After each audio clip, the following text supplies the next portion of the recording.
Now, Ricky Hatton is a boxer once again. The former world title holder at two different weights hit the proverbial wall when his career fell apart 3 years ago. He was pictured taking cocaine and he piled on the pounds. He became suicidal.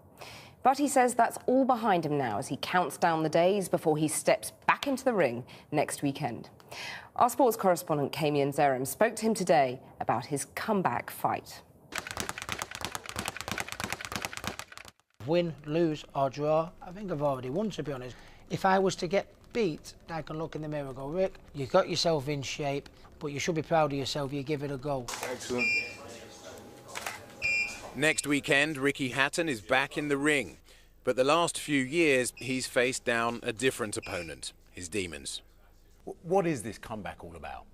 It's about redeeming myself, you know, and a lot of people are saying, well, you know, why are you coming back? And I've had to tell a few home truths that, you know, probably nobody knew about me, you know, except me poor girlfriend who's been by my side in them dark times. When Hatton was sent crashing to the canvas by one of the best boxers of all time, Manny Pacquiao, he hit rock bottom. Drugs and depression followed. He tried to take his own life. My girlfriend took the knife off me 4 or 5 times, you know, and it's like, not just after a night down the pub where we all feel sorry for ourselves after a few tipples. I mean, this was when she come home from work. For such a tough guy sport, has it been hard to talk about some of that very personal stuff that in the past was always kept under wraps? Yeah, well, you know, for the former world champion, and not whether you're a boxer or not, when you're a man, and I like to think I'm a man, you know, to say to someone, you know, I need a hug, I need, I'm crying, I'm breaking down in pubs, I'm crying. I'm not the bravest. I am when I get in that ring and the bell goes. For a world champion to say, I need a hug me, I need help me, I'm struggling here, and that was very hard for me to come to. All the achievements, the 4 world titles, the fights in Vegas were as nothing. And we hear the same from other top athletes who've suffered from depression.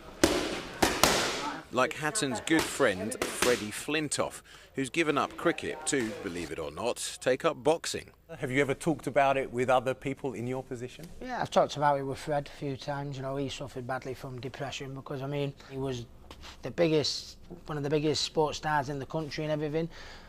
When it's gone, you know, what you think to yourself, and it's a selfish way of thinking it, you think, well, what have I got to look forward to in life now? Instead of stepping, more speed, more power. What did Hatton find that he could look forward to? Well, for the last year, he's been coaching. I got a huge buzz when I got someone a British title or a European title, and they lift that belt above their heads and they go, oh, thanks for that, Ricky. Oh, I paid my mortgage off now. Oh, thanks, Rick. I take huge pride from that. And when I come in the gym Monday to Friday, showing the lads a little bit of a move on the bag or the pads there, and then they do it in the ring, you know, it's great. And in training fighters, I was in the gym Monday to Friday, getting fit, you know, and one day you walk past the mirror and you think, whoa, I'm not looking too bad there. And Saturday week, Ricky Hatton will know if it's all been worth it. He's not up against a journeyman, though, but a genuine fighter. Redemption. It won't come easy. Can I end the career the way it should have always ended, not flatten me back in Vegas after 2 rounds? And that's where I am present day. Well, staying with the sport, the police investigation into alleged comments made by the football referee Mark Clattenburg during a match between Chelsea and Manchester United has been dropped. Scotland Yard said tonight it was because of a lack of evidence. Police said in a statement that inquiries had been made, but no victims had come forward.